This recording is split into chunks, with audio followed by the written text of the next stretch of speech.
हाय मुलांनो, आज आपण 13 लेसन बघणार आहोत. लेट्स वेट, थोडी वाट बघा. मोनोलॉग. तर याच्यामध्ये काय आहे? मोनोलॉग आहे. मोनो म्हणजे एकट्याने आणि लॉग म्हणजे डायलॉग. मोनो म्हणजे एकट्याने बोललेले डायलॉग. आपण जेव्हा आपल्या एकट्याशी बोलतो की नाही तेव्हा त्याला मोनोलॉग असं म्हटलं जातं. When things go against their wishes, little children sometimes feel very sad and lonely. जेव्हा लहान मुलांच्या मनाविरुद्ध काहीतरी घटना घडते, त्यांना जे करायचं असतं ते करता आलं नाही, त्यांना जे पाहिजे ते मिळालं नाही, की त्यांना खूप सॅड आणि एकटं वाटतं. They don't realize how much the people around them love them. त्यांची जे आजूबाजूची लोक आहेत किंवा त्यांचे जे आई वडील असतील, त्यांचे पॅरेंट्स किंवा त्यांचे भाऊ बहीण आजी आजोबा, त्यांचे जे त्यांच्या आजूबाजूची लोक आहेत ते त्यांना किती प्रेम करतात ते त्यांना समजत नाही. It's only when they wait and think properly that they understand it. जेव्हा ते थांबतील, वाट बघतील, विचार करतील व्यवस्थित, तेव्हा त्यांना ते समजेल की आपले घरचे आपल्याला किती प्रेम करतात. Let's hear what this girl has to say. तर अशीच एक मुलगी आहे, ती काय सांगत आहे, ती काय विचार करत आहे ते आपण बघूयात. This is the worst day of my life. ही ती मुलगी आहे. ती म्हणते हा माझ्या आयुष्यातला सगळ्यात घाणेरडा दिवस आहे. I am feeling very sad. मला खूप दुःख होत आहे.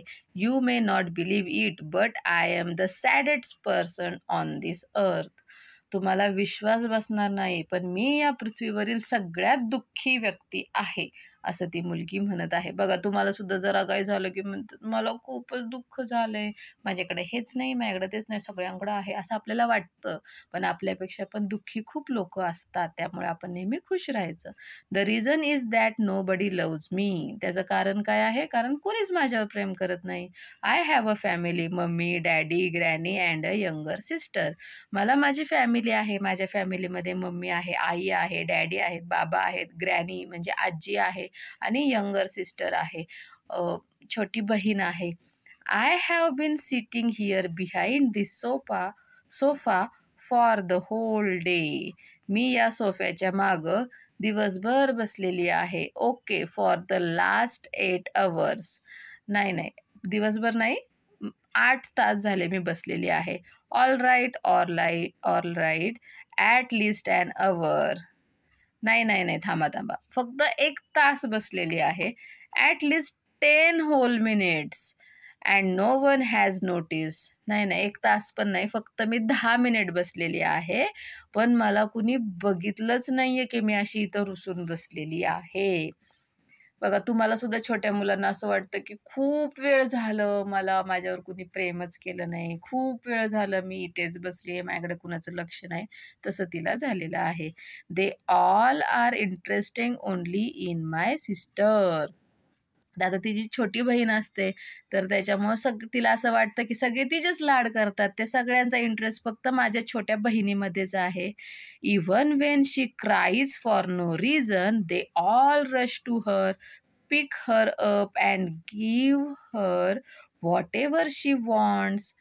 जरी ती कोणतंही कारण नसताना रडत असेल तर सगळे तिच्याकडे पळत जातात, तिला उचलून घेतात आणि तिला पाहिजे ते देतात. हो ना, लहान मुलं जर रडायला लागली तर तसंच करतो ना आपण.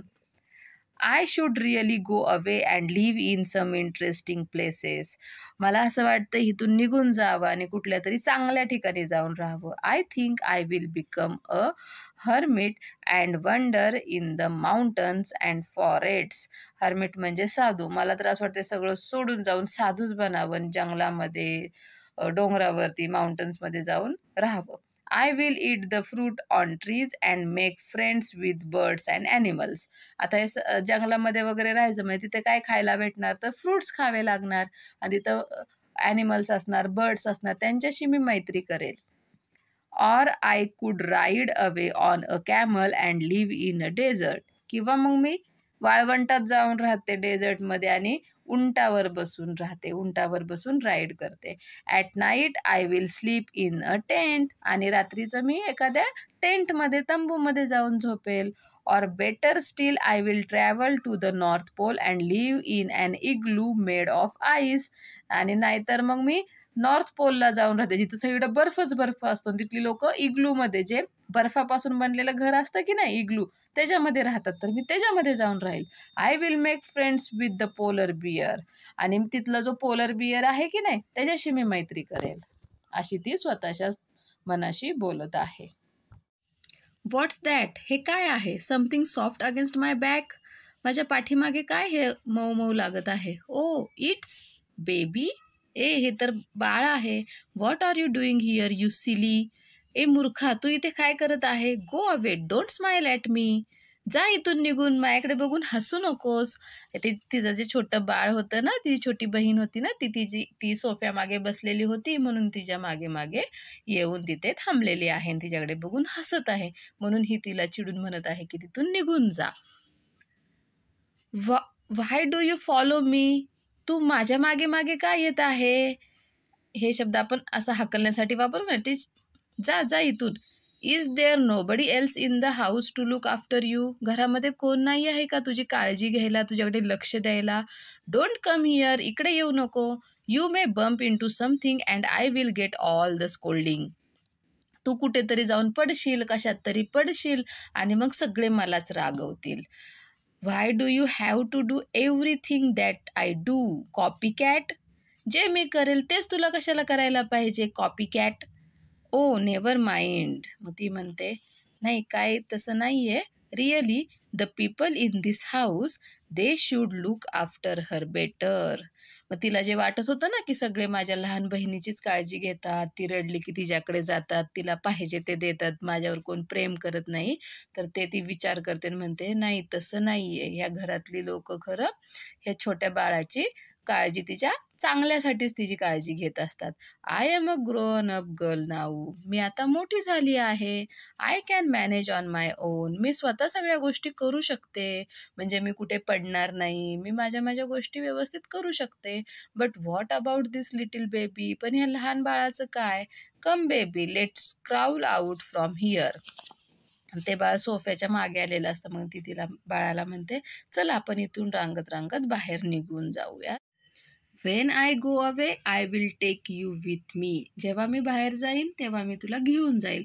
Or you will keep crying for me all the time and they won't even guess what the matter is with you.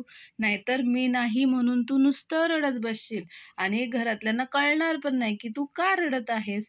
I really can't go away when you are so small.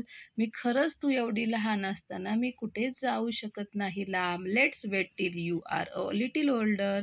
अजून तू थोडीसं मोठी होईपर्यंत आपण वाट बघूयात, असं ती तिच्या बहिणीला समजावून सांगत आहे.